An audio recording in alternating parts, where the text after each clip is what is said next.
Olha só, a força da moeda fraca na China. Como a China é o maior exportador do mundo, o Partido Comunista faz o yuan valer, o que é bom para as exportações, bem pouco em relação ao dólar. O país de onde sai 65% dos calçados, 90% dos brinquedos e 100% dos iPhones, iPads e iPods do planeta mantém sua moeda desvalorizada artificialmente para que os produtos chineses saiam mais baratos no exterior. No começo de 2011, ele estava em 0,15 dólares contra os 0,60 dólares do real, por exemplo. O resto do mundo precisa de yuanes para pagar pelo que é feito lá. Os salários dos trabalhadores chineses que fazem todos os iPhones do mundo têm que ser pagos em moeda chinesa. Então, Steve Jobs precisa de yuans o tempo todo. Ele, todo mundo que produz lá, como a Embraer, que tem uma fábrica na cidade de Harbin, bem ao norte do país, pertinho da fronteira com a Rússia. Como centenas de grandes empresas do mundo todo são compradoras de moeda chinesa, o produto yuan deveria estar razoavelmente valorizado, como aconteceu com o real nos últimos anos. O mundo precisa de reais para comprar a soja, o minério de ferro e o petróleo daqui. Então, a moeda brasileira subiu bem nos últimos anos. Mas a China não. Lá, pode não. Quer não, o governo não deixa não. O que o Partido Comunista faz para manter o valor da moeda baixo é sair comprando qualquer excesso de dólar que aparece em seu mercado interno. Tipo, um mega exportador de celulares MP30 de 2 chips lucra 100 milhões de dólares em vendas para o exterior.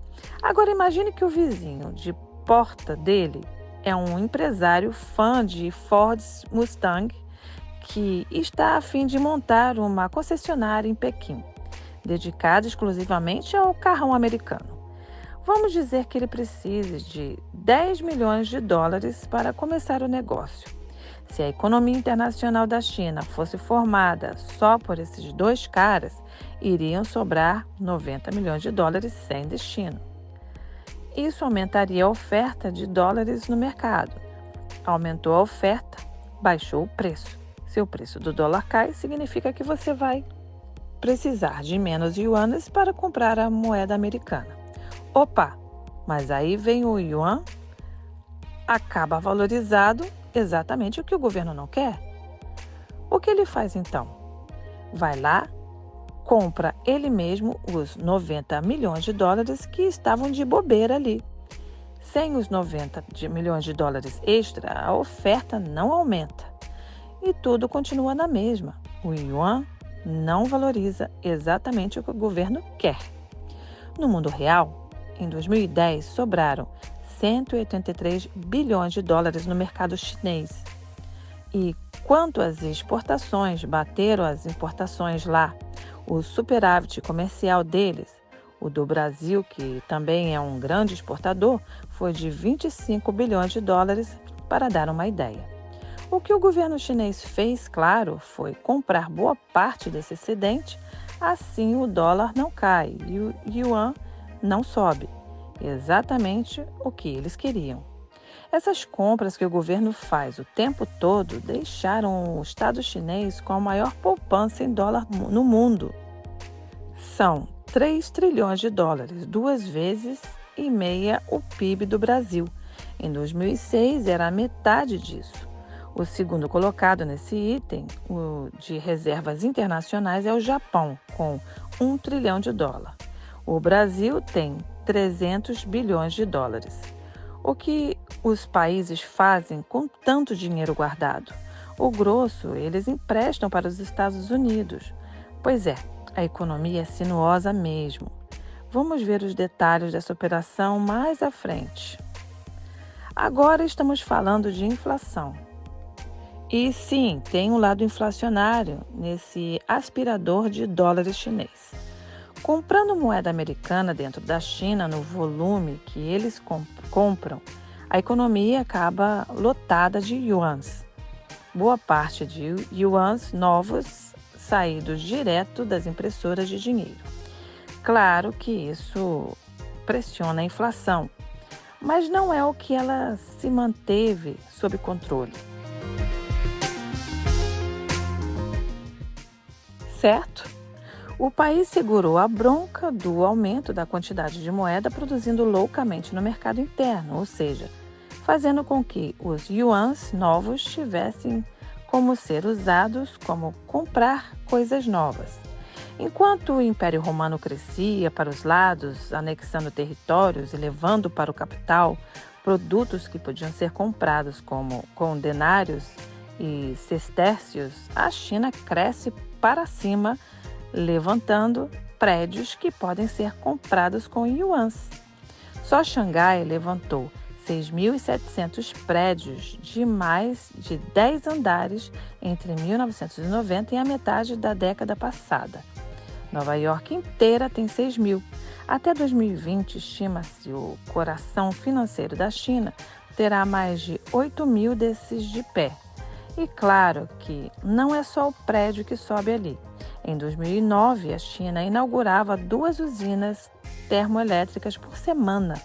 Xangai, que até 1995 não tinha metrô, hoje tem o maior do mundo, com 282 estações e 420 quilômetros de linhas, contra os 408 quilômetros de Londres, os 368 quilômetros de Nova York e os 66 quilômetros de São Paulo. O país todo, que em 2011 tinha pouco mais de 1.000 quilômetros de metrô, pretende triplicar isso até 2015, a um custo de 146 bilhões de dólares. Os dólares vêm dos yuans que a China vende para o Steve Jobs e as Embraers da vida. Eles servem para comprar matéria-prima dessa expansão toda. Em 2010, 40% de todo o minério de ferro que o Brasil exporta desembarcou nas siderúrgicas chinesas para virar o aço lá. A China consome 2 vezes mais aço que os Estados Unidos, Europa e Japão juntos. Os bilhões de dólares da China aportam aqui. Com mais dólares no nosso mercado, o preço da moeda americana cai e o do real sobe. Lá deveria acontecer a mesma coisa, já que a China exporta muito mais que a gente e recebe muito mais dólares. Não é só isso, claro. Eles também se seguram produzindo. O governo obrigou que 70% dos equipamentos usados nos trens novos do metrô, das poltronas à iluminação, seja feito na China, por exemplo. Isso mantém a produção interna em alta. Ela absorve os yuans novos que chovem na economia. E a inflação fica relativamente sob controle. Sempre há o perigo de a coisa descarrilhar, lógico. Existe um limite para a quantidade de prédios, trens e usinas para a China poder continuar produzindo, pelo menos na velocidade com que fez hoje. E aí a inflação pode se instalar e corroer tudo. Qual é esse limite? Pelo menos até 2011 ninguém sabia. Mas o governo chinês estava mexendo seus pauzinhos para drenar yuans da economia e brecar uma pressão inflacionária que já estava começando a ficar perigosa. Depois você me conta o que aconteceu.